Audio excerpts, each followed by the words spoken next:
This is a summary of Chapter 6 of Lord of the Flies. So I know it's been a little bit of time that we have actually discussed about Lord of the Flies, since I know you guys were at Spiritual Explosion last week. We are going to go ahead and pick up from the beginning of Chapter 6. At the end of Chapter 5, though, let's just be reminded that Ralph tries to bring all the boys back together and have an assembly, and it fails. Right? And this is when he was trying to talk with Jack and try to get him understanding how he was at fault with letting the fire go out. That ship that could have rescued all the boys goes away, right? It passes on by. So after the assembly fails, all the boys disperse. They all kind of like leave, go on their own way. And in the sky, and it's kind of hard to tell, there is warfare going on, right? Because obviously the boys get stranded on this island because due to another plane shooting down their plane into the island. So this is in the middle of a war, the timeline of this novel. So as warfare is going on in the sky, a man falls out of the airplane, and it's kind of, like I said, it's very abstract. You can tell that there's like this massive cloth, like think of a parachute.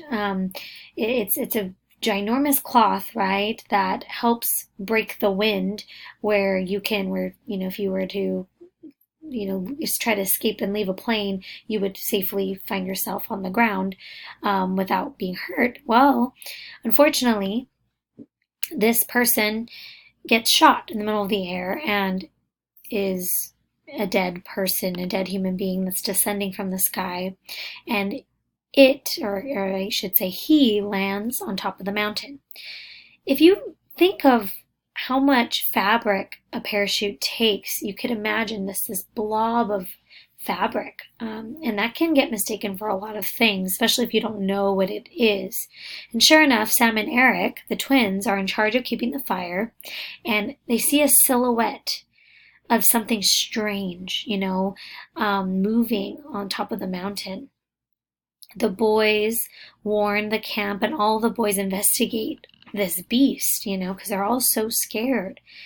They decide to investigate the unexplored parts of the island, so they go near the caves, and of course they don't find anything. They do not end up actually finding this dead parachutist, this beast, but it does strike up more and more fear. Ralph reminds them that they need to light the signal to keep their eyes on the main reason why they need to continue the fires, to hopefully get another ship to see their signal. But of course, Jack leads the boys to go and play. And once again, there's just more disorder, more boys not listening to Ralph's leadership. This part of the chapter, like I said, it's a lot more of the focus is on this beast and it being part of your imagination, but a lot of it is real fear. So keep that in mind as you read this chapter, and we will talk about it tomorrow.